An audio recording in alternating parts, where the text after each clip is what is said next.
was my first year when I had moved here. I'd been in North Carolina, came back to Arkansas. So my first year I was in 4th grade. I was doing math and we were graphing and, you know, designing graphs and doing what's your favorite season? And one of my students wrote deer. Never had that in North Carolina. It's like, I'm back home. Deer season. That was their favorite season of the year. Let me tell you something funny that's happened throughout my career at Alma. The first funny thing would be when I taught at the primary school, and my daughter was in kindergarten, and Mr. Woolley walked into the cafeteria, and she loved David, and she'd throw her arms up and yell, "David, David!" And he went over one day and picked her up and put her in a trash can and pushed her all around the cafeteria, and she was as happy as she could be, and David loved it, and I loved it. My heart melted. One of my funniest incidences that happened with a student, I picked up my class from PE. We were walking back from activity, and this little boy just bent over and he was just holding his stomach, and he was just like, oh, moaning and groaning. Maybe a little theatrical there. But anyway, I was like, oh, buddy, what's wrong? And he said, I think I may have started my period. My mouth dropped open. I'm like, oh, buddy. I said, I'm pretty sure that's not it, but you need to go see the nurse.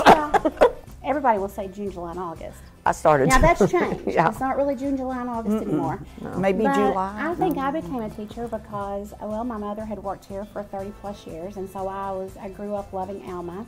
And then Mr. Dyer was superintendent at that time, and he really encouraged me to become an educator, and he'd always send me salary schedules when I was young, just showing me how the salaries kept increasing and telling me how, you know, have summers off, and when I had children, I'd have the same break that they did. So he played a big part of that. Loved school. I loved it all the way through, and my mother was a teacher, and I helped her all the time, and it just seemed like an absolutely perfect fit. I really never considered anything else once I got old enough to make a reasonable decision. I really wanted to be Barbara Streisand, but since that path didn't work out, I just went ahead and went into education, and so I just sing and dance in the classroom. She does. She does. Yeah. And down the hallway. Yes, absolutely. Anywhere I have an audience. The way education has changed in my career, when I first started, oh my goodness, it was at Mountainburg, and we had a stove, and I remember melting my coat, and we had to stay warm in there, and you know, we used blackboards, and of course now we're up to Promethean boards. Students are basically still the same. They still need to know that you love them, that you care about them, and that you're on their team. You know, so students have not really changed, but now we get to work in groups, and rather than single rows of desks. Right.